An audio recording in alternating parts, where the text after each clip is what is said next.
Hello everyone. इस video में हम class 11th fine arts NCERT का चैप्टर 6 पढ़ने वाले हैं, जो कि है टेम्पल आर्किटेक्चर एंड स्कल्पचर। तो इस चैप्टर में जो है बेसिकली हम टेम्पल आर्किटेक्चर के बारे में बात करेंगे, जो हमें अलग अलग जगह पे इंडिया में देखने को मिलता है।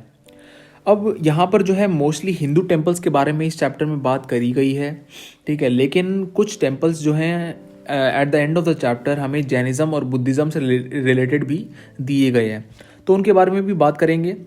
तो चलो शुरू करते हैं, ठीक है। देखो, सबसे पहली बात तो आपको ये पता होनी चाहिए कि जो ये एंशियंट और मिडिवल टाइम से हमें जितने भी आर्किटेक्चरल रिमेन्स और जो आर्ट या फिर आर्ट में अब देखो काफ़ी सारी चीज़ आती हैं, पेंटिंग्स आती हैं, स्कल्पचर आते हैं, ठीक है, और भी काफ़ी सारी चीज़ आती हैं, जैसे डांस हो गया, म्यूज़िक हो गया। तो हम यहाँ पर जो है मेनली स्कल्पचर के बारे में बात कर रहे हैं अब इस चैप्टर में। तो जितने भी आर्ट और आर्किटेक्चरल रिमेन्स हैं एंशियंट और मिडिवल इंडिया से बेसिकली जो हमें मिले हैं, वो रिलीजियस है नेचर में, ठीक है। यानी धर्म का उसमें जो है एक इन्फ्लुएंस आपको पाई जाती है, ठीक है ना, कि कोई भी अगर टेम्पल बनेगा तो वो किसी भगवान से रिलेटेड बनाया गया है, ठीक है। ऐसा नहीं है कि मतलब वो क्या बोलते हैं ना, काइंड ऑफ सेक्युलर, कोई सेक्युलर बिल्डिंग है, सेक्युलर बिल्डिंग नहीं है वो एक धर्म से रिलेटेड चीज़ है, ठीक है। कि कोई टेम्पल जो है वो हिंदू धर्म के किसी भगवान के लिए बनाया गया है, ठीक है। जो कुछ टेम्पल्स हैं वो बुद्धिज़्म में हमें देखने को मिलते हैं, फिर कुछ श्राइन, जैन श्राइन देखने को मिलती है हमें। तो यानी कि धर्म का इन्फ्लुएंस जो है हमें आर्ट और आर्किटेक्चरल रिमेन्स में देखने को मिलता है, जो कि हमें एंशियंट और मिडिवल टाइम्स में मिले हैं, ठीक है। तो अब ये रिलीजियस जो ये एक नेचर है इन स्कल्पचर की, आर्किटेक्चर की, इसका मतलब ये नहीं है कि जो आम आदमी था उस समय पर एंशियंट और मिडिवल टाइम्स में वो अपने घर पर कुछ नहीं बनाता था, ठीक है। यानी उसके घर पर कुछ नहीं बनता था, ऐसा बिल्कुल नहीं है। क्योंकि देखो, अगर बाहर चीज़ बन रही है, ठीक है, बाहर तो आप एक कलेक्टिव उसमें एक चीज़ को बनवाते हो, ठीक है। कि अगर आप कोई ग्रुप है, क्राफ्ट पर्सन का ग्रुप है या मर्चेंट्स हैं, वो थोड़ी थोड़ी डोनेशन दे देते हैं, ठीक है, फिर उससे जो है टेम्पल बनता है। या राजा रानी जो है वो भी कई बार उनका भी पेटर्नेज रहती थी। लेकिन वही जो इन्फ्लुएंस है अगर आप बाहर कर रहे हो तो आपका ये नॉर्मल सी बात है कि आप घर पर भी अपने इंडिविजुअल कैपेसिटी में भी कुछ ना कुछ तो बनाओगे ना, ठीक है। कुछ ना कुछ तो पूजा करने के लिए बनाओगे। अब ये तो है नहीं कि जब आपको पूजा करनी है तो आप क्या बोलते हैं कि मंदिर में ही आपको मतलब कंपल्शन है मंदिर में ही जाना। आप घर पर भी भगवान की मूर्ति लगा सकते हो और हाथ जोड़ सकते हो, ठीक है ना। तो ये जो चीज़ है हमें देखने को मिलती है कि उस टाइम पर घरों में भी हमें आर्ट जो है दिखाई दिया। लेकिन बात क्या है कि जो वो आर्ट था बेसिकली वो कोई ऐसी चीज़ का नहीं बना था जो काफ़ी लंबे टाइम तक सरवाइव कर सके, ठीक है। यानी पत्थर, मतलब मोस्टली जो टेम्पल्स हैं वो पत्थर के ही बने हैं, ठीक है ना। अब पत्थर जो है वो सरवाइव कर सकता है लंबे टाइम तक, लेकिन अगर जैसे लकड़ी है, ठीक है, या फिर कोई मिट्टी है, तो वो ऐसे पदार्थ हैं कि जो लंबे टाइम तक वो सरवाइव नहीं कर पाएंगे, ठीक है। बारिश है, गर्मी है, धूप, आंधी, तो उसमें वो टूट जाएंगे, बिखर जाएंगे। तो यही जो चीज़ है उस टाइम पर हुई कि जो कलेक्टिव जो आर्ट और आर्किटेक्चरल रिमेन्स हैं, ठीक है, वो तो हमें देखने को मिलते हैं। लेकिन जो इंडिविजुअल कैपेसिटी में लोगों ने बनाया अपने घरों के अंदर, वो हमें देखने को नहीं मिलता, क्योंकि वो पेरिश हो गया, ठीक है, वो ख़राब हो गया, वो जो है टूट गया, बिखर गया। तो ये रीज़न था, ठीक है। अब यही है कि चलो इस चैप्टर में तो मेनली हिंदू टेम्पल्स के बारे में बात करी गई है। बुद्धिज्म और जैनिज्म से रिलेटेड भी कुछ श्राइन्स हैं वो, लेकिन उसके बारे में इतना ज़्यादा नहीं दिया गया। लेकिन ठीक है, हम बाद में बात करेंगे इसके बारे में। अब एक बात और है, ठीक है, कि चलो हम इस चैप्टर में अगर देखेंगे कि हिंदू टेम्पल्स में जैसे कि भगवान कृष्ण हैं या भगवान शिव हैं, ठीक है, या फिर दुर्गा माता हैं, या और भी जो भगवान हैं हिंदू रिलीजन में, या बुद्धिज़्म में गौतम बुद्धा, या जैनिज़्म में जैसे तीर्थंकर जो हैं, ठीक है, वर्धमान महावीरा, तो उनके अलावा भी जो है लोगों की अपनी एक मान्यता होती थी। ये आपको बात समझनी पड़ेगी, क्योंकि देखो ऐसा नहीं है कि सिर्फ दो तीन ही जो हैं हिंदुइज्म में, जैसे कि भगवान जैसे कि भगवान शिव हो गए, ठीक है, उनकी पूजा अगर एक रीजन में होती है तो, लेकिन आप समझो कि जो लोग जंगल में रह रहे हैं, ठीक है, जो लोग दूर ऐसी जगह पर रह रहे हैं जहाँ पर कम्युनिकेशन भी कमज़ोर है, ठीक है, ज़्यादा आना जाना भी नहीं है लोगों के बीच में, तो वो जो लोग हैं उस चीज़ से इन्फ्लुएंस नहीं हो पाएंगे, ठीक है ना।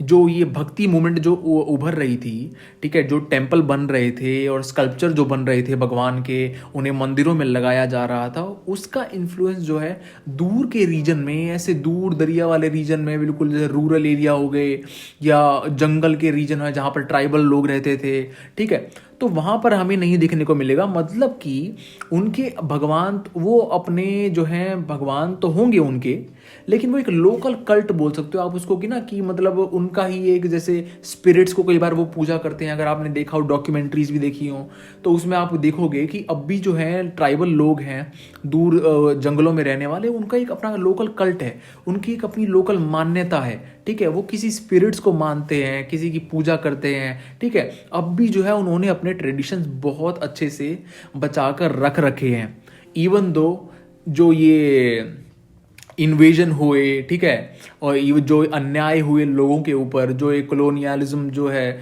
ठीक है, ब्रिटिश राज के टाइम पर, इन स्पाइट ऑफ दोज, ठीक, इनजस्टिस, फिर भी जो है लोगों ने, ट्राइबल लोगों ने फॉरेस्ट में जो है रहते हैं और जो अलग अलग दूर दूर जगहों पर रहते हैं, उन्होंने अपने कल्चर को प्रिजर्व कर कर रखा, ठीक है। तो ये बहुत अच्छी बात है। तो यही बात जो है हमें यहाँ पर बताई जा रही है, ठीक है। तो चलो अब आगे आगे चलते हैं, ठीक है, बात करते हैं हम चलो टेम्पल्स के बारे में। सबसे पहले जो है बेसिकली अर्ली टेम्पल्स का जो टॉपिक है इसको देखते हैं। देखो, अर्ली जो टेम्पल्स हैं इसके बारे में आप ये बात समझो कि हमने कुछ पिछले चैप्टर्स में जैसे पढ़ा था कि स्तूपास बनने थे, ठीक है, गौतम बुद्धा का टाइम था 500 BC के आसपास, फिर जो है स्तूपास बनने लगे, अशोका के टाइम पर भी स्तूपा बने, सांची स्तूप के बारे में हमने इतने डिटेल में पढ़ा है, ठीक है, सारनाथ के स्तूपा जो हैं। फिर ये जो स्तूपास बन रहे थे, इसी जैसे बनते बनते ये जब क्रिश्चियन एरा जब स्टार्ट हुई, ठीक है, तो आप देखोगे 300 AD के आसपास या 400 AD के आसपास आप देखोगे जो गुप्तास का टाइम होता है, ठीक है, उसी टाइम से जो है अर्ली टेम्पल्स हमें देखने को मिलते हैं, ठीक है। उसी टाइम से जो है सबसे पहले जो टेम्पल्स जो बने थे, सबसे पुराने जो टेम्पल हैं, उसी टाइम से बिलोंग करते हैं, ठीक है। तो ये जो अर्ली टेम्पल्स थे, इनमें कुछ जो है इनके फीचर्स थे, ठीक है, उसके बारे में थोड़ा सा देखते हैं। अब ये जो अर्ली टेम्पल्स थे बेसिकली, इनमें क्या होता था कि जो भगवान की मूर्ति है, ठीक है, भगवान शिव हैं या भगवान विष्णु हैं, यही मेन डीटी जो है उस टाइम पर उभर कर आए, ठीक है ना, कि एक तो माँ दुर्गा, ठीक है, फिर भगवान विष्णु, उनके अवतार, मतलब उनके अवतार भी आप इंक्लूड कर लो, मैं ये बोलना चाह रहा हूँ, ठीक है, और फिर लॉर्ड शिवा, भगवान शिव, ठीक है, तो उनके भी अवतार, ठीक है। तो इन्हीं की मेनली जो है पूजा होती थी, इन्हीं के जो है मूर्तियां मेनली बनती थी, ठीक है। ऐसा नहीं कि और देवताओं देवियों की नहीं बनती थी, लेकिन बड़े स्केल पे जो है अगर आप देखो मेजरली, तो यही जो भगवान हैं वो मतलब उनकी पूजा होने लगी, ठीक है, और इन्हीं को जो है इन्हीं की मूर्तियों को बनाकर मंदिरों में रखा जाने लगा, ठीक है, वहां पर स्थापित किया जाने लगा। तो ये चीज़ है, ठीक है। अब इनकी मूर्तियां रख दी, टेम्पल बना दिया, टेम्पल के अंदर मूर्ति रख दी, फिर अब टेम्पल को सजाने की बात आई कि भाई अगर भगवान रह रहे हैं वहाँ पे, ठीक है, भगवान की जो एक जो मूर्ति रखी है, भगवान का एक जो घर बनाया है, तो उसको सजाना भी तो पड़ेगा। अब सजाने के लिए क्या होता था कि सजाने के लिए जैसे कि हमें हमारे जो पुराण हैं, ठीक है, अब कई पुराण हैं, विष्णु पुराण, मत्स्य पुराण, गरुड़ पुराण, बहुत पुराण है, तो उनकी जो स्टोरीज हैं बेसिकली उसको डिस्क्राइब किया जाता था, ठीक है, उसको नरेट किया जाता था, स्कल्प्ट किया जाता था, ठीक है, दीवारों के ऊपर, टेम्पल की दीवारों के ऊपर। तो ये एक तरह से जो है डेकोरेशन का एक माध्यम था, ठीक है, उन टेम्पल्स के वॉल्स के ऊपर। अब क्या होता था कि चलो ठीक है, सजावट कर दी, ठीक है, भगवान की मूर्ति रख दी, अब क्या, अब देखो जो ये टेम्पल हैं, इसमें अगर आप ध्यान से अगर ऑब्जर्व करोगे तो आप देखोगे कि सेंटर वाला जो रीजन होता है, ठीक है, हर एक टेम्पल में, चाहे वो साउदर्न वाले द्रविड़ आर्किटेक्चर में देखेंगे अभी थोड़ी देर बाद में, या नगर आर्किटेक्चर हो जो नॉर्थ इंडिया का है, आप हर एक टेम्पल में, कोई भी टेम्पल हो, उसमें आप देखोगे कि एक मेन श्राइन होता है, मेन श्राइन, ठीक है, कि मतलब ऐसी जगह जहाँ पर उस जिस डीटी से वो टेम्पल रिलेटेड है, जो उसके मेन भगवान जिनके लिए वो टेम्पल बनाया गया है। ठीक है, अब देखो ऐसा होता है कि भगवान तो जिनके लिए बनाया गया है वो टेम्पल वो तो एक ही है, लेकिन उनके साथ में जो है और भी देवी देवताओं की जो है मूर्तियां लगा दी जाती हैं। ठीक है ना, अब ऐसा रेस्ट्रिक्शन नहीं होता है कि अगर एक ही भगवान के लिए बनाया है, भगवान शिव के लिए बनाया है, तो इसका मतलब ये नहीं है कि मतलब माँ देवी की मूर्ति नहीं मिल सकती वहां पे। ठीक है, उनकी भी मूर्ति मिल सकती है, लेकिन मेनली जो सेंटर में जो गर्भगृह में जो एक जैसे कि जो शिवलिंग होगा या उनकी मूर्ति जिसकी होगी वो भगवान शिव ही होंगे। ठीक है, तो ये बात होती है। अब जो है गर्भगृह में जो गर्भगृह होता है, ठीक है, या श्राइन बोलते हैं उसको, अभी हम आगे देखेंगे। तो जो श्राइन होता है बेसिकली, अभी मैं श्राइन ही बोलूंगा। श्राइन मतलब जहां पर कि मेन भगवान की जो है मेन डीटी जो है उस टेम्पल के उनकी मूर्ति रखी जाती है। ठीक है, तो वो जो श्राइन है, अब वो 2-3 प्रकार से हम उसको डिस्क्राइब करते हैं, अलग अलग टाइप के, थोड़े वो डिजाइन जो है उनके अलग अलग होते हैं। अब पहले है संधार। ठीक है, संधार टाइप जो ये श्राइन होते हैं, ठीक है, उसमें क्या होता है कि हमें प्रदक्षिणा पथ देखने को नहीं मिलता। प्रदक्षिणा पथ क्या होता है बेसिकली, देखो प्रदक्षिणा पथ जो है एक सर्कुलर टाइप में एक रास्ता होता है उन भगवान की मूर्ति के चारों तरफ। ठीक है, अब जैसे कि स्तूपा में अगर आप याद करो, स्तूपा में जो है डिवोटीज स्तूपा के चारों तरफ घूमते थे। ठीक है ना, प्रदक्षिणा पथ, समझ रहे हो, प्रदक्षिणा पथ वहां पर भी देखने को मिला और यहाँ पर भी प्रदक्षिणा पथ देखने को मिला है। तो मतलब यहाँ पर भी वही चीज है कि डिवोटी जो है चारों तरफ घूमते हैं मेन डीटी के मूर्ति के। ठीक है, मतलब मेन डीटी जो जिनकी मूर्ति लगाई जाती है गर्भगृह में, ठीक है, जिनकी मूर्ति श्राइन में लगाई जाती है, तो उसके चारों ओर चक्कर काटने वाला जो रास्ता होता है, ठीक है, उसको कहते हैं प्रदक्षिणा पथ, जिस पे चल के डिवोटीज अपनी प्रेयर करते हैं और अपनी जो उनकी मान्यता है, कुछ जो मांगते हैं भगवान से, ठीक है, पूजा करते हैं। तो ठीक है, संधार टाइप जो श्राइन होते हैं, ठीक है, श्राइन जो संधार टाइप के होते हैं उसमें हमें प्रदक्षिणा पथ देखने को नहीं मिलता। अब दूसरे टाइप होते हैं निरंधार। ठीक है, निरंधार टाइप में जो है आपको प्रदक्षिणा पथ देखने को मिलेगा। ठीक है, कि प्रदक्षिणा पथ बना रखा है, ठीक है, जगह है, मतलब वहां पे चारों चक्कर काटने की, और आप देख भी सकते हो। देखो इवन आप अगर किसी सिटी में रहते हो, ठीक है, आम कोई मतलब ज्यादा ऐसा नहीं बोलूंगा कि आप बड़े शहर में रहने की जरूरत है आपको, आप किसी भी अगर छोटी सिटी में रहते हो, टाउन में रहते हो, वहां पर भी अगर आप किसी भी कॉमन मंदिर में जाओगे तो वहां पर आप देखोगे कि कई मंदिरों में आपको मिलेगा प्रदक्षिणा पथ, कई में आपको नहीं मिलेगा। ठीक है, कई में सिर्फ बस मूर्तियां लगा रखी हैं भगवान की, कई में आपको देखने को मिलेगा कि हाँ चारों ओर जो है एक रास्ता बना रखा है। ठीक है, तो जहां पर आपको रास्ता मिलेगा वो होते हैं निरंधार टाइप। ठीक है, वो जो श्राइन होते हैं, ठीक है, तो उनको बोलते, वो निरंधार टाइप के श्राइन होते हैं। ठीक है, अब तीसरे जो कैटेगरी है इसमें वो है सर्वोत्तर भद्र। अब सर्वोत्तर भद्र में क्या होता है कि जो श्राइन होता है, ठीक है, वो जो एक मेन जो जगह होती है जहां पर मूर्ति रखी जाती है भगवान की, उसको कई तरफ से जो है एक्सेस करा जा सकता है। ठीक है, मतलब उसके कई रास्ते हैं। देखो अगर नॉर्मली आप टेंपल में घुसोगे तो आप सामने से घुसते हो, ठीक है, एंट्री जो होती है वो सामने से होती है, एंट्री एक ही दरवाजा होता है, ठीक है ना। लेकिन सर्वोत्तर भद्र टाइप जो श्राइन होते हैं, जो जहाँ पर मूर्तियाँ रखी जाती हैं उन श्राइन में, तो उन श्राइन्स को आप कई रास्तों से एक्सेस कर सकते हो। ठीक है, तो इस ऐसे टाइप की श्राइन को कहते हैं सर्वोत्तर भद्र। ठीक है, मतलब सारे जगह से, सर्वत्र मतलब कि हर जगह। ठीक है, सर्वत्र हिंदी का वर्ड अगर आप सुना हो, सर्वत्र मतलब कि हर जगह से जो है मतलब आप एक्सेस कर सकते हो, ठीक है, उस श्राइन को। चलो अब आगे चलते हैं। अब कुछ जो टेम्पल हैं इनके बारे में थोड़ा सा यहाँ मेंशन कर रखा है और थोड़ा सा बताता हूँ मैं इसके बारे में। अब दो जगह की यहाँ पर बात हुई है, ठीक है, एक तो है यूपी और दूसरा है एमपी। अब यूपी में जगह है देवगढ़ नाम की, ठीक है, देवगढ़। तो वहाँ पर जो है आपको one of the oldest temple मिलेगा देखने को। ठीक है, कहाँ पर है, यूपी में है। कौन सी जगह है, देवगढ़। और अगर एमपी की बात करें तो एमपी में आपको 2-3 जगह देखने को मिलती हैं। उसमें है एक तो ईरान, दूसरा है नचना कूथरा और तीसरा है उदयगिरी। तो ये जो 3 जगह हैं हमें एमपी में देखने को मिलती हैं। ठीक है, अब उदयगिरी जो है, ये उदयगिरी उड़ीसा वाला उदयगिरी नहीं, ये एमपी वाला उदयगिरी है। ठीक है, कंफ्यूज मत हो जाना।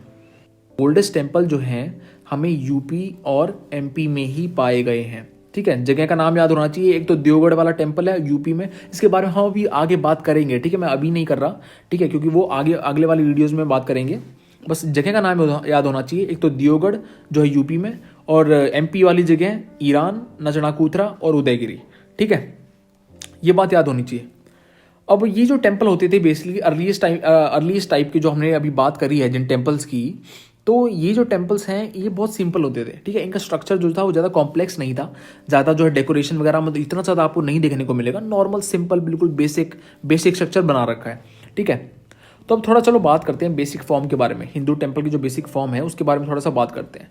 अब हिंदू टेम्पल जो हैं, ठीक है, उनके बेसिक फॉर्म में सबसे पहली बात तो गर्भगृह की आती है, श्राइन की, जिसके बारे में हमने अभी बात करी है, ठीक है। उसको सैंक्टम सेंक्टोरम भी कह देते हैं, उसको गर्भगृह भी कह देते हैं, उसको श्राइन भी कह देते हैं, ठीक है। गर्भगृह का मतलब होता है वूम्ब हाउस, ठीक है, मतलब लिटरल अगर मीनिंग देखें, गर्भ मतलब होता ना कि एक, जैसे कि आपने सुना हो जो कोई भी अगर लेडी प्रेग्नेंट होती है तो गर्भवती कहते हैं उसको, तो मतलब कि गर्भ मतलब वूम्ब, ठीक है, वूम्ब को कहते हैं। और गृह मतलब कि हाउस, तो वूम्ब हाउस, ठीक है, गर्भगृह। तो मतलब इसको सैंक्टम सेंक्टोरम भी कह देते हैं, सैंक्टम भी कह देते हैं, गर्भगृह भी कह देते हैं, मतलब कंफ्यूज होने की जरूरत नहीं है, एक ही चीज़ है। श्राइन बोल देते हैं कई बार, जिसका हमने अब बात करी अभी थोड़ी देर पहले, ठीक है। तो ये जो चीज़ है गर्भगृह जो है, आप देखोगे कि एक ना क्यूबिकल टाइप स्ट्रक्चर होता है, ठीक है, क्यूबिकल टाइप स्ट्रक्चर होता है और एक सिंगल एंट्रेंस होती है, ठीक है, एक ही रास्ता होता है, मतलब जहाँ से जो है डिवोटीज घुसते हैं इसके अंदर। अब ये जो है हमने थोड़ी देर पहले बात करी कि सर्वोत्तम भद्र वाले श्राइन में जो है कई जगह से आप एक्सेस कर सकते हो, लेकिन हम मेनली अगर बेसिक फॉर्म की बात करें, बेसिक हिंदू टेम्पल की बात करें, तो ये वो ये फीचर है, ठीक है। हम अभी मतलब ना डाइवर्सिफाई नहीं कर रहे हैं चीज़ को, हम बस अभी बेसिक चीज़ के बारे में बात कर रहे हैं कि मेनली जो है बेसिक स्ट्रक्चर आपको ऑल ओवर इंडिया जो है कैसा देखने को मिलता है हिंदू टेम्पल्स में। अब ठीक है, गर्भगृह की बात कर रही, एक क्यूबिकल टाइप स्ट्रक्चर होता है, एक रास्ता होता है, डिवोटीज वहां से घुसते हैं, प्रेयर करते हैं, ठीक है। गर्भगृह को लिटरली जो क्या उसका वूम्ब हाउस कहते हैं, ठीक है, गर्भगृह का मतलब है वूम्ब हाउस, लिटरल मीनिंग। अब गर्भगृह में मैं थोड़ी देर पहले बताया आपको कि जो मेन डीटी है, मेन आइकन जो है, मेन भगवान जो है, उनकी मूर्ति रखी जाती है, ठीक है। और वही मतलब वही एक अट्रैक्शन है, वही एक इतना जो है एक अटेंशन का एक पॉइंट है कि गर्भगृह में जो एक भगवान की जो मूर्ति होती है, ठीक है, वो ही एक अपने आप में एक फोकस का वो है, ठीक है, एक फोकल पॉइंट है। समझ रहे हो कि मतलब डेकोरेशन तो उसके आगे और भी मतलब चार चांद लग जाते हैं, ठीक है, लेकिन भगवान की मूर्ति ही अपने आप में जो है गर्भगृह में, वो अपने आप में ही एक अटेंशन का वो है, अटेंशन का पॉइंट है, ठीक है। एक अपने आप में ही एक जो है डिवोटी के मन को मतलब भा जाता है, समझ रहे हो। तो चलो ये होगी गर्भगृह की बात, आगे चलते हैं। अब बात करते हैं टेम्पल के एंट्रेंस की। अब जो टेम्पल का एंट्रेंस है ये तो ठीक है, गर्भगृह के एंट्रेंस की बात करी है भाई हमने, गर्भगृह के बारे में बात करी है। अब जो एंट्रेंस है टेम्पल का, पूरे मंदिर का जो एंट्रेंस है, सबसे पहले जहां आदमी घुसता है, ठीक है, सबसे पहले जहां आदमी पैर रखता है, ठीक है, तो मतलब वो जो एक लंबा सा, अगर आपने कॉरिडोर देखा हो, ठीक है, कभी आप गए हो, खजुराहो में बात करेंगे हम अभी, ठीक है, यहाँ पर भी एक एग्जाम्पल दे रखा है नगर टेम्पल का।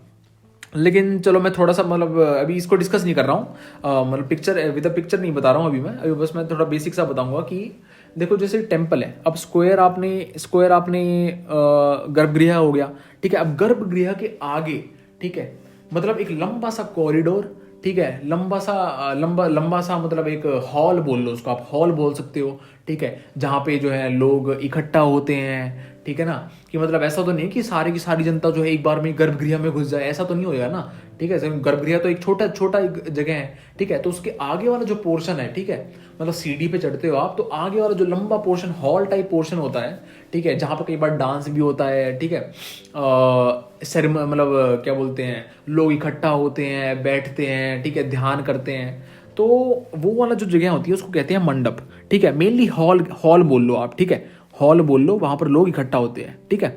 तो गर्भगृह के जस्ट पहले, ठीक है ना, गर्भगृह के जस्ट आगे, ठीक है ना, उसको कहते हैं मंडप, ठीक है, मंडपा।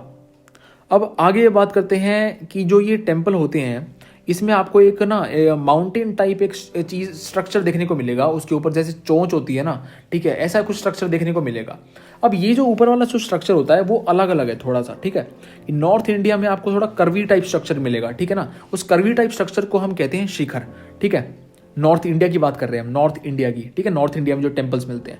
अब उनका जो ऊपर वाला जो स्ट्रक्चर है उसको कहते हैं शिखर। वो तो काफ़ी कर्विंग होता है, ठीक, कर्वी कर्वी मतलब शेप होती है उसकी, ऐसा नहीं कि बिल्कुल फ्लैट है, ठीक है ना, ऐसा फ्लैट नहीं होता वो बिल्कुल, ठीक है, ऐसा पिरामिडिकल नहीं होता, ठीक है, मतलब उसकी शेप जो है आप कहीं कभी भी देखोगे तो कर्व हो रहा है वो, ठीक है ना, बिल्कुल स्लाइटली कर्व होता जा रहा है वो, जैसे जैसे ऊपर गया वैसे कर्व होता गया।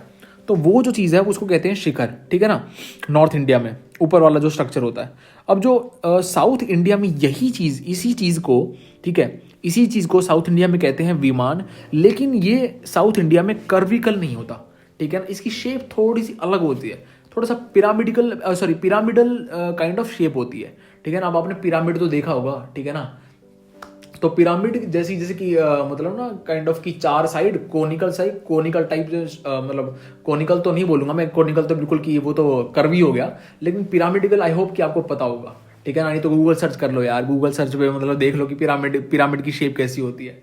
तो ऐसा जो पिरामिडिकल स्ट्रक्चर है, स्टेप वाइज स्ट्रक्चर, जैसे कि स्टेप्स होते हैं ना, स्टेप ऐसा ऊपर चढ़ रहा है पिरामिड शेप में, तो ऐसा कुछ स्ट्रक्चर जो साउथ इंडिया में हमें मिलता है इसे कहते हैं हम विमान, ठीक है। अब एक और चीज़, ये तो हो गया विमान, ठीक है, ये तीसरी चीज़ होगी, हमने मतलब इस ऊपर वाले जो स्ट्रक्चर है, ठीक है, इसके बारे में बात कर ली। एक हमने अभी तक बात करी है हमने गर्भगृह के बारे में, दूसरा है मंडप, ठीक है, और तीसरा जो है हमने ऊपर वाला स्ट्रक्चर के बारे में बात कर ली। अब चौथी जो चीज़ है उसके बारे वो है वाहन। देखो वाहन जो होता है उसको व्हीकल को कहते हैं, ठीक है, व्हीकल को हिंदी में कहते हैं वाहन। अब वाहन जो है वो होता है व्हीकल ऑफ द गॉड, ठीक है। बेसिकली यहाँ पर क्या क्या दर्शा रहा है कि जो मेन डीटी है, जो टेम्पल के मेन भगवान है, उनका व्हीकल क्या है, ठीक है, वो सवार किस पर होते हैं, ठीक है। अब जैसे भगवान शिव के बारे में आपको पता होगा कि उनका जो व्हीकल है, ठीक है, वो है बुल, नंदी, ठीक है। अब नंदी बुल जो है उसकी आपको इमेज जो मिलेगी, ठीक है, भगवान शिव का कोई भी टेम्पल हो वहां पर आपको ना, मतलब क्या बोलते हैं, टेम्पल के आगे, ठीक है ना, टेम्पल के आगे मतलब मंडप के और आगे, मंडप के पहले आपको नंदी बैल की आपको एक स्कल्पचर मिलेगा, ठीक है, बड़ा मतलब बड़ी इमेज मिलेगी। तो वो जो है उसे कहते हैं वाहन, यानी mount of the main deity, ठीक है, या फिर vehicle of the main deity, ठीक है, जो मेन हमारे जो भगवान देवता जो हैं इनके लिए टेम्पल बना है, तो उनका व्हीकल, ठीक है, उनका माउंट, समझ रहे हो। और उसके साथ में जो है एक पिलर भी लगाया जाता है जिसको कहते हैं ध्वज, ठीक है। तो ये जो चीज़ है ना, मतलब ये आपको देखने को मिलेगी हर एक टेम्पल में ऑलमोस्ट, ठीक है, हर एक टेम्पल में ऑलमोस्ट आपको ये चीज़ ज़रूर देखने को मिलेगी, ठीक है, ध्वज और क्या बोलते हैं माउंट, समझ रहे हो, जो व्हीकल होता है, ठीक है, वो क्या बोलते हैं, कई बार सैंक्टम से आगे बना दिया जाता है उसको, ठीक है, कि जैसे कि गर्भगृह से थोड़ा सा पहले, मतलब मंडप और गर्भगृह के बीच में कई बार जो होता है कि वो मंडपा से बाहर की तरफ बनाया जाता है, और ठीक है, तो मतलब कि ये थोड़ा सा क्या बोलते हैं ना कि अलग अलग मतलब डाइवर्सिफाई हो जाती है चीज़ें। लेकिन अभी हम बेसिक की बात कर रहे हैं, ठीक है, बेसिक स्ट्रक्चर, बेसिक चीज़ आपको पता चल गई है, ठीक है ना, ध्वज और वाहन। आगे चलते हैं। अब बात होगी है कि जो टेम्पल्स हैं इंडिया में, बेसिकली अगर हम देखें तो नगर और द्रविड़ दो टाइप के हमें टेम्पल्स मिलते हैं। नगर टाइप के जो टेम्पल्स हैं वो हमें नॉर्थ इंडिया में मिलते हैं, द्रविड़ टाइप के जो टेम्पल्स हैं वो हमें साउदर्न इंडिया में मिलते हैं। लेकिन एक और टाइप के टेम्पल्स जो हैं उसके बारे में भी हमें कई बार सुनने को आता है, देखने को मिलता है, वो है वेसार टाइप टेम्पल, ठीक है। अब वेसार टाइप टेम्पल बेसिकली क्या है कि द्रविड़ और नगर का जो मिश्रण है, ठीक है, इन दो टेम्पल्स के जो आर्किटेक्चर का जो मिश्रण है उसको हम कह देते हैं वेसार आर्किटेक्चर, ठीक है। तो वेसार टेम्पल जो है वो वैसे बने हैं, ठीक है, कि मतलब इनके आर्किटेक्चर का मिश्रण से, नगर और द्रविड़ आर्किटेक्चर के मिलन से जो है वेसार टेम्पल जो है उनका जन्म हुआ है। तो ठीक है, अब ये जैसे कि टेम्पल बने, अब धीरे धीरे स्टार्टिंग में तो हमने बात करी कि अर्ली टेम्पल्स में तो इतना ज़्यादा वो नहीं होता था, डेकोरेशन नहीं होती थी, ठीक है, बेसिक डेकोरेशन होती थी। लेकिन जैसे जैसे टाइम बढ़ा आगे, ठीक है, तो और डेकोरेशन होने लगी, मूर्तियाँ बनने लगी, स्कल्पचर ज़्यादा और बनने लगे, ठीक है ना, कि मतलब टेम्पल का जो स्ट्रक्चर है वो भी बड़ा हो गया, ठीक है, गर्भगृह बड़ा हो गया, और नैरेटिव जो है दीवारों पे और ज़्यादा हमें देखने को मिले। तो मतलब कि डेवलपमेंट हुई, ठीक है। जैसे जैसे टाइम बढ़ा वैसे वैसे जो है स्कल्पचर को, मतलब स्कल्पटर जो है जो मूर्तियां वगैरह बनाते हैं उनको भी एक बढ़ावा मिला, ठीक है। उनके काम को भी बढ़ावा मिला, वो भी अपने आर्टिस्टिक एक्टिविटीज़ को, स्किल्स को दर्शा पाए, ठीक है। अब बात करते हैं स्कल्पचर, आइकॉनोग्राफी और ऑर्नामेंटेशन के बारे में। देखो, जो मूर्तियों की पढ़ाई होती है ना, ठीक है, जो ये गर्भगृह में जो मूर्तियां हैं या कोई भी मूर्ति है, बेसिकली कोई भी मूर्ति है, ठीक है, उसकी पढ़ाई को आपको कैसे पता चलेगा कि ये मूर्ति जो है इन भगवान की है? आपको कैसे पता चलेगा? आप सिंबल्स देखोगे ना, आपको इस बारे में जानकारी होगी कि जैसे कि अब त्रिशूल है, ठीक है, त्रिशूल जो है, या फिर जो चांद लगा रखा है, ठीक है, चांद जो है बालों में, और माँ गंगा जो है वो बालों से बह रही है और त्रिशूल साइड में है, तो आप समझ जाओगे कि ये तो भगवान शिव है, ठीक है ना। आपको कैसे पता ये बात? आपको तभी पता है ना क्योंकि इस पढ़ाई को ही आइकॉनोग्राफी बोलते हैं, ठीक है ना। मतलब आइकॉनोग्राफी का मतलब ही मतलब ये है कि मूर्तियों की पढ़ाई करना, ठीक है, मूर्तियों के बारे में जानना कि कौन सी मूर्ति किस किस गॉड से रिलेटेड है, ठीक है, कौन से सिंबल जो हैं वो कौन से गॉड से रिलेटेड है, उनके उनके स्टोरीज के बारे में, ठीक है, माइथोलॉजीज के बारे में जानना, ठीक है। This is iconography. अब यही चीज़ हमें इस टाइम पर देखने को मिली है, ठीक है। लेकिन क्या होता था कि देखो, अगर आप टेम्पल देखोगे, ठीक है, जैसे हम एग्जाम्पल ले लेते हैं भगवान विष्णु का। अगर हम भगवान विष्णु की एक जगह पर मूर्ति देखते हैं उनके किसी अवतार में, ठीक है, जैसे कि उनके कृष्ण के अवतार में हमने उनकी मूर्ति देखी बनी हुई, ठीक है, कृष्ण कन्हैया के अवतार में। अब उन्हीं की मूर्ति, ठीक है, उन्हीं का एक दूसरा रूप, उन्हीं का जैसे कि भगवान राम के रूप में, भगवान राम के अवतार में जो है भगवान विष्णु, उनकी एक मूर्ति और कहीं जगह बना रखी है। लेकिन मतलब कहने का मतलब ये कि है तो भगवान विष्णु ही, लेकिन उनकी अलग अलग अवतार में मूर्तियां बना देना मतलब क्या दर्शाता है? ये चीज दर्शाता है कि उस जगह पर, उस पर्टिकुलर जगह पर भगवान राम की पूजा होती है, ठीक है। जैसे अयोध्या है, ठीक है, अयोध्या में जो है हम जय श्री राम, भगवान राम की जो जगह है, ठीक है, वो वापस आए, जब वनवास काट कर वापस आए, ठीक है, तो उन्हीं से रिलेटेड है बेसिकली वो, ठीक है। अयोध्या जो है, अयोध्या में आपको भगवान राम की जो मूर्तियां मिलेंगी, ठीक है, उनका मंदिर मिलेगा।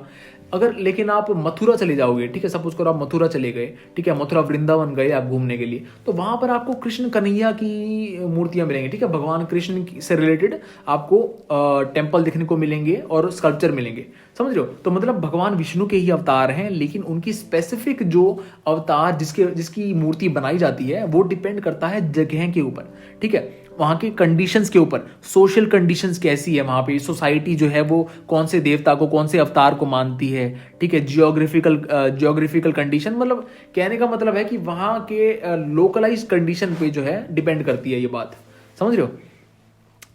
तो चलो अब आगे चलते हैं। अब क्या हुआ कि देखो, हर एक जो रीजन है, ठीक है, भारत में हर एक रीजन और हर एक टाइम पीरियड उसने अपना एक डिस्टिंक्ट स्टाइल बनाया है, ठीक है। उसका एक डिस्टिंक्ट स्टाइल था मूर्तियों का, ठीक है।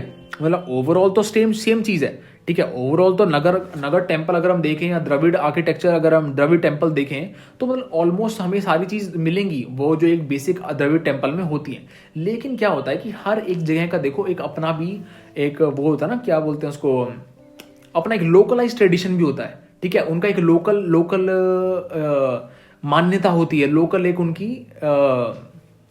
क्या बोलते हैं, डेकोरेट करने का एक तरीका होता है बेसिकली, ठीक है, कि मतलब उसी चीज को वो बनाए तोगे लेकिन उसमें थोड़ा एडिशन अपनी तरफ से करेंगे, अपना जो है उसमें उनका अपना एक तरीका होगा उसी चीज को बनाने का, समझ लो। तो ऐसा जो है डाइवर्सिफिकेशन हमें मिलता है, ठीक है। पूरे भारत में हर एक टेम्पल में आपको कोई भी टेम्पल एग्जैक्टली बिल्कुल दूसरे टेम्पल जैसा नहीं देखने को मिलेगा, ठीक है। सभी में अपने अपनी जगह की जो है एक कल्चर का इन्फ्लुएंस आपको दिखेगा, ठीक है। उस रीजन का, बेसिकली इस पर्टिकुलर रीजन का आपको इन्फ्लुएंस देखने को मिलेगा, ठीक है, हर एक टेम्पल में। तो यही है, जैसे जैसे टाइम बढ़ा वैसे ऑर्नामेंटेशन बढ़ी, ठीक है, और ज़्यादा डेकोरेशन बढ़ी, ठीक है। स्कल्पचर जो है टेम्पल में और ज़्यादा वो डिटेल्ड बनाए गए, ठीक है। जैसे कि अगर हम एग्जाम्पल देखें तो जैसे माँ गंगा और माँ माँ गंगा और माँ यमुना की मूर्तियां आप देखोगे गर्भगृह के शुरू में, ठीक, गर्भगृह के जैसे एंट्रेंस होती है नगर आर्किटेक्चर में अगर हम बात करें, तो नगर आर्किटेक्चर में जब आप गर्भगृह में एंटर करने वाले हो तो उसके साइड में अगर आप देखोगे लेफ्ट और राइट साइड में आपको माँ गंगा और माँ यमुना की मूर्तियां देखने को मिलेंगी, ठीक है, मोस्ट ऑफ द टाइम्स, ठीक है। ऐसे ही अगर हम क्या बोलते हैं साउथ इंडिया की बात करें, द्रविड़ आर्किटेक्चर की बात करें, तो वहां पर जो है गोपुरम जो होते हैं, गोपुरम मतलब कि गेटवेज, ठीक है, टेम्पल के जो गेटवेज होते हैं, ठीक है, मतलब पूरा टेम्पल जो है, गर्भगृह की बात नहीं कर रहा अब मैं पूरे टेम्पल की बात कर रहा हूँ। तो पूरे टेम्पल का जो एंट्रेंस है, ठीक है, जो गेटवे है उसको कहते हैं गोपुरम। अब गोपुरम के साइड में आप देखोगे वहां पर जो द्वारपाल की इमेज लगा रखी होती है, ठीक है, द्वारपाल यानी डोर कीपर, मतलब कहने का मतलब कि गार्ड करने के लिए, ठीक है, काइंड ऑफ की ना एक सिक्योरिटी, एज अ सिक्योरिटी को दर्शाने के लिए, ठीक है, कि these are the door keeper, मतलब कि ये जो है भगवान की जगह को, जो भगवान का जो घर है उसको, मतलब उसकी सुरक्षा के लिए जो है उनकी मूर्तियां आपको देखने को मिलेंगी, ठीक है, द्रविड़ टेम्पल में द्वारपालों की। और भी कई बार आप देखोगे कि इरोटिक इमेजेस मिलती हैं, आगे हम देखेंगे कुछ टेम्पल्स आएंगे उसमें आप देखोगे कि इरोटिक इमेजेस की स्कल्पचर जो हैं वो बना रखे हैं, ठीक है, दीवारों के ऊपर टेम्पल की, या फिर नवग्रह जो हैं, ठीक है, 9 प्लैनेट्स, उनकी भी कई बार मूर्तियां मिलती हैं। यक्षिणी की भी मूर्तियां मिलती हैं। यक्षिणी की पूजा तो आपने अगर मेरे पिछले वीडियोस देखे हैं तो उनकी तो पूजा मतलब क्या बोलते हैं, बुद्धिज्म और जैनिज्म से पहले से होती आ रही है, ठीक है। तो मतलब यक्षिणी की मूर्तियां भी आपको देखने को मिलेगी। मतलब कहने का ये है कि जैसे जैसे टाइम आगे बढ़ा वैसे वैसे ही जो है टेम्पल्स और ज़्यादा डिटेल्ड होते गए और ज़्यादा ऑर्नामेंटेशन हमें देखने को मिली है, ठीक है। स्कल्पचर जो है वो एलैबोरेटली डेकोरेट किए गए हैं, ठीक है। अलग अलग आपको इमेजेस मिलेंगी, द्वारपाल की, माँ गंगा, माँ यमुना की, ठीक है, फिर नवग्रह की और यक्षिणी की मूर्तियाँ। तो मतलब कि जो है ना, आप समझ रहे हो मतलब मेरी बात को, ठीक है। अब क्या हुआ कि कई बार जो है आप टेम्पल्स के चारों ओर, अगर एक और एग्जांपल मैं बताऊं तो अगर टेम्पल देखो आप, स्टार्टिंग अर्ली टेम्पल में नहीं मिलेगा आपको ये बात, लेकिन जैसे जैसे टाइम आगे बढ़ा तो वैसे आप एक और चीज़ देखोगे। अगर हम आगे बात भी करेंगे कि टेम्पल की बाहर की दीवार जो है, ठीक है, बाहर की दीवार जो है मतलब गर्भगृह की कह लो, गर्भगृह जो होता है ना, श्राइन होता है, उसकी बाहर की जो आउटर वॉल जो है उस पर कई बार जो है आपको उन्हीं डीटी, जो मेन डीटी है उस टेम्पल के, उनके अवतार मिलेंगे, ठीक है। उनके अवतार की जो स्कल्पचर है वो देखने को मिलेंगे उनके उस आउटर वॉल पे, ठीक है। उस श्राइन के, उस गर्भगृह के आउटर वॉल पे आपको अवतार देखने को मिलेंगे उस मेन डीटी के, जिनके लिए ये टेम्पल बनाया गया है, ठीक है। तो ऐसा भी ये भी एक चीज़ है, ये भी एक एग्जाम्पल है जो कई एक टेम्पल में देखोगे आप। फिर कई कई जगह पर आप देखोगे कि जो है अष्टदिक्पाल की मूर्तियां बना रखी हैं, ठीक है। अष्टदिक्पाल यानी कुछ ऐसे देवता जो हर एक डायरेक्शन को फेस करते हैं, ठीक है, मतलब नॉर्थ, वेस्ट, ईस्ट, साउथ, और जो 4 डायरेक्शन है जैसे नॉर्थ ईस्ट और फिर north west, south east, south west, तो इन 8 डायरेक्शन को जो क्या बोलते हैं फेस करते हैं अष्टदिक्पाल, तो उनकी भी मूर्तियां कई बार आपको देखने को मिलेंगी आउटर वॉल पे, गर्भगृह के आउटर वॉल पे, या कई बार जो टेम्पल के आउटर वॉल पे भी देखने को मिल जाती हैं, ठीक है। तो मतलब ऐसे ऐसे जो है आपको डेवलपमेंट देखने को मिली है, ठीक है। उनके बारे में, सभी चीज़ों के बारे में हम अभी बात करेंगे, ठीक है, टेंशन मत लो, अभी बात करेंगे। बस ये मैं थोड़ा सा ना कि ओवरव्यू दे रहा हूँ, ठीक है, ताकि आपको मतलब कोई कंफ्यूजन ना रहे। अब जो है कई बार आपको ये भी एक चीज़ मिलेगी, जैसे पंचेतन स्टाइल के बारे में हम थोड़ी देर बाद में बात करेंगे। पंचेतन स्टाइल होता है जिसमें कि ना मतलब एक मेन श्राइन होता है, उसके 4 कॉर्नर्स पे छोटे छोटे श्राइन बना देते हैं। अब वो छोटे श्राइन जो है वो भगवान की फैमिली से भी रिलेटेड हो सकते हैं, कि मेन भगवान है तो उनकी एक वाइफ का, उनके बच्चों का, ठीक है। तो मतलब ऐसे भी एक स्टाइल देखने को मिलता है हमें, ठीक है ना।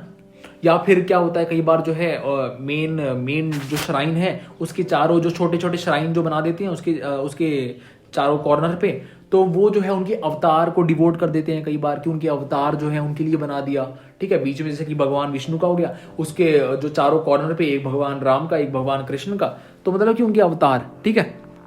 तो मतलब कि ये भी चीज़ आपको देखने को मिलेगी। फिर जो है डेकोरेशन की अगर हम थोड़ी सी बात करें तो आपको, हम बात करेंगे अभी, ठीक है, थोड़ी देर बाद में बात करेंगे इस बारे में, डेकोरेशन के बारे में।